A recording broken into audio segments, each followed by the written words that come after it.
The kayak that I will be doing a PUWER test on is the Piranha H3 kayak. Kayaks are not PPE, but they are still equipment that are needed to participate in water sports such as kayaking.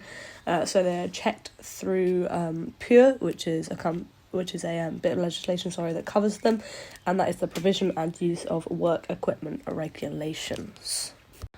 There are lots of things that need to be checked on any piece of equipment for one of these checks, and that is exactly the same for a kayak. So the first things first, we're going to make sure that we have airbags and that they are inflated correctly, and we'll check this every single time we do go kayaking. We can also check around the seat, make sure that's all intact, and also that the footholds are in place, because this reduces entrapment issues as well.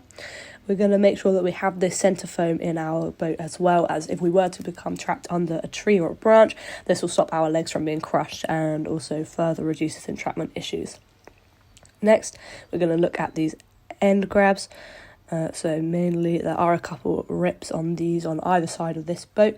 These are just for transporting things, but obviously we also have the metal ones on these whitewater crafts, and they will help us with carabiners and stuff like that for rescues. We also have this rubber bung on the end. We're going to make sure that is tightly closed up so that our boat doesn't fill with water.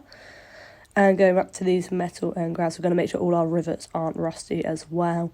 And just that the cockpit doesn't have any cracks or anything that could make it break when we are using it.